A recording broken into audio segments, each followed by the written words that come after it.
Hey guys, how you doing? Luna here with a new video. Welcome back to the channel. Today I am really excited because we're about to introduce a new series to the channel, which is the Golden Trilogy. Basically, we're going to get 3 or more albums from your favorite artist and we're going to review every single one of them.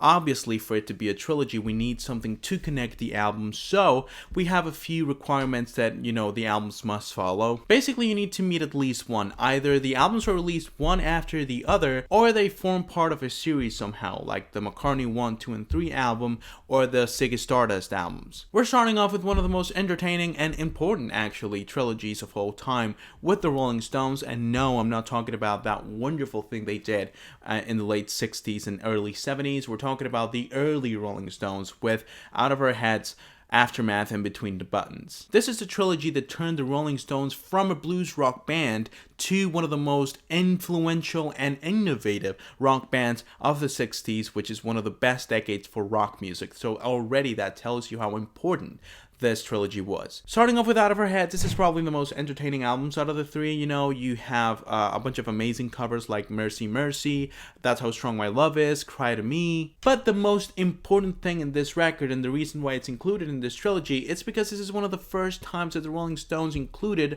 original material on their albums. And actually, I would say that the original tracks on this record are the highlights of the record. The most notorious original tracks on this record would be The Last Time, which has a wonderful guitar work, which has an amazing performance by Mick Jagger. But also you have the impeccable I Can Get No Satisfaction, which is one of the most popular songs of all time, and actually if you ask the Rolling Stones, is the second to most important song ever. But even though it's a really enjoyable album, the album suffers from a major flaw, which is production and recording. The thing is that the recording is a fucking mess in this album, and even though a lot of people seem to argue that that's the point, it really makes no sense to make an album bad in terms of production on purpose. Whenever that happens, these raw moments in the production are carefully placed by artists in certain parts of the album to make it feel as simple as they possibly can. But in this album, it just was a lack of attention when it comes to the production. For example, the guitar Mercy Mercy is a fucking mess. Mick Jagger's vocals on That's How Strong My Love Is leave a lot to desire. Like, the way that his vocals are produced, not the actual performance, because as always is amazing. It's a really entertaining track and you can dance to it and you can bob your head to it, but when it comes to the actual listening experience, it's a really rough track to listen to overall. And while yes, songs like The Last Time and I Can Get No Satisfaction have a little better production, the thing is that that's due to constant remasters of the tracks, not really, when they were released originally, it sounded pretty much like the rest of the album. It's just a messy album, but the thing is that as messy as it is, it's still really enjoyable. It's still an album that I go back to quite often, especially for the star track I Can Get No Satisfaction, Cry to Me. The track list on this record is pretty good, and again, it's the first time the band felt comfortable enough to put some original material on there, and it obviously paid off, which resulted in the next album we're about to talk about, which is Aftermath. Just as the previous album, it has a UA and a UK version, obviously both of them being practically the same, the UK version having way more songs. Actually, I think it's 3 or 4, which is a quarter of the album, so it does count as having way more material. But honestly, whichever version of the album you listen to, it's still kind of like the same experience. Personally, my favorite is the UK version because it has Mother's Little Helper, which is one of my favorite tracks from the Rolling Stones. But the US version has Painted Black, which is one of the greatest Rolling Stones songs overall, one of the most popular one too. And it's a way shorter experience when it comes to, the track list. It's 11 tracks instead of 14, so you can kind of choose whichever you want to listen to. This is the very first all original Rolling Stones albums. There's not a single cover on this record, and not only that, but you also have different instruments added into the mix. This is basically due to Brian Jones' constant alienation with the guitar. He wasn't really feeling it anymore. He felt like his creativity was kind of like trapped in a cage thanks to his only option being the guitar, which led him to explore different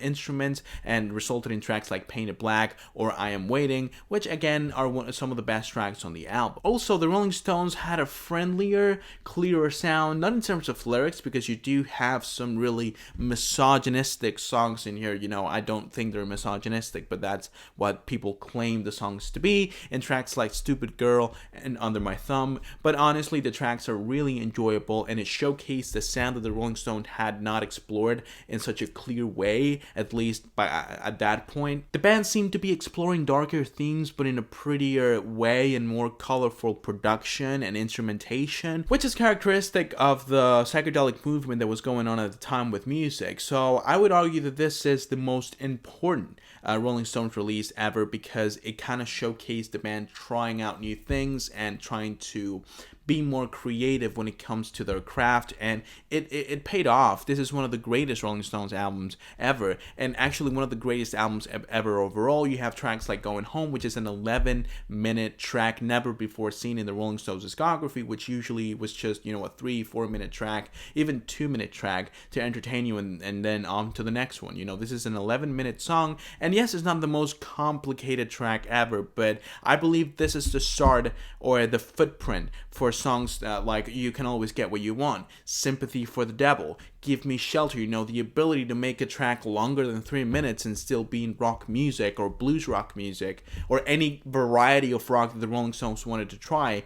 I believe that started with this song. You also have tracks like High and Dry, Think, the track list on this album is amazing, and honestly, I would argue that there's not a single song that I just don't like. You also have elegant, sophisticated compositions like Lady Jane, which is really impressive to listen to a band that 1 year before this album was doing songs like I Can Get No Satisfaction, and then all of a sudden you see a track as elegant and as dreamy as Lady Jane. Actually, out of the 3 albums we're talking about in this video, I would argue that this is the best album in terms of quality, and in terms of variety, this is the best album out of the 3. But the Rolling Stones would continue to evolve even further with the next album, Between the Buttons, released in 1967. At this point, the Rolling Stones completely changed their sound. They were almost not a rock and roll band anymore, they were changing into new directions, leading more to psychedelic pop music rather than rock and roll. Brian Jones' lack of interest in the guitar allowed the band to focus on other type of instruments.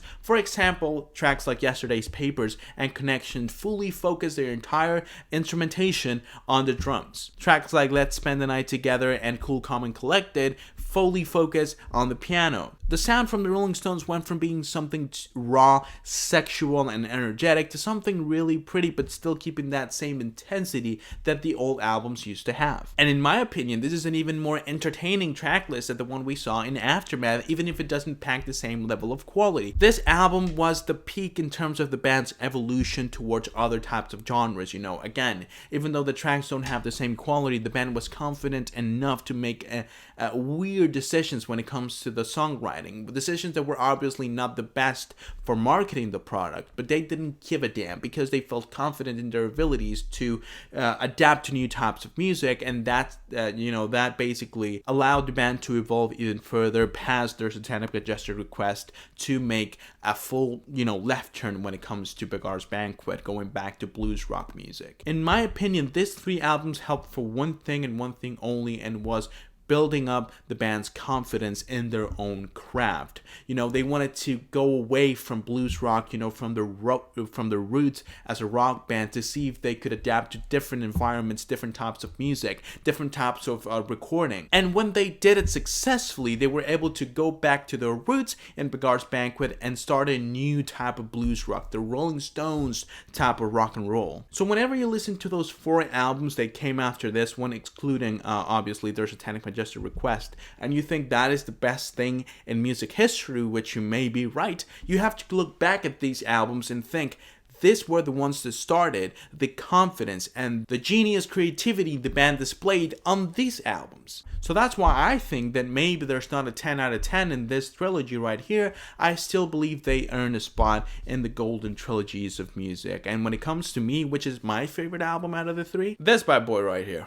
I do agree that Aftermath has better songs, and that overall I think the album is more important, than Between the Buttons. Between the Buttons basically solidified the, creative approach the band was having towards songwriting, and actually I think that the production on this album isn't all that great. For example, the harmonies sound way better on even their Satanic Majestic request rather than this album, but I just feel so entertained when I'm listening to this record. I feel that the band was not afraid of being a little bit goofy when it comes to this album, so I think that gives the album a lot of credit, honestly. I really enjoy this album, and it's one of my favorite albums when it comes to the Rolling Stones, and overall, you know, in rock music, is one of my favorites. So yeah, this album is really, really, really good. It's actually, you know, I'm starting to build up my vinyl collection again, and this is the first album I bought from the Rolling Stones. It's the first one I found, too, out of the ones I like, but you know, I love this album. This is a really good record. So basically, Out of Our Heads helped the band boost their popularity and also boost their confidence when it comes to their original material. Aftermath was used to explore new types of music, to explore new instruments, and to include all these different ideas they had in their mind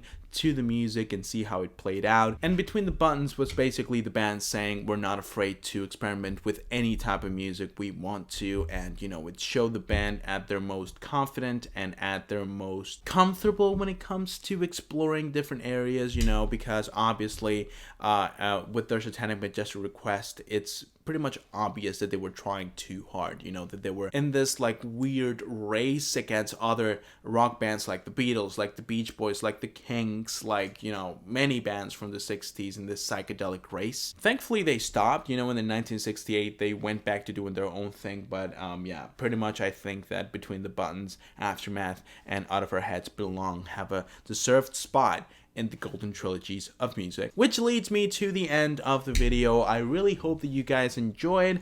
If you did, go ahead and leave a like and subscribe to the channel so you don't miss any other videos that I upload. I really do hope you like this new idea for a series. Let me know in the comments if you do, so I can try my best to get a new episode out soon. Please do remember that this is only my personal opinion, so if you have your own, go ahead and leave it down below in the comments. With that being said, once again, I hope that you enjoyed, and I hope that I can see you guys soon with a new video. But until then, bye.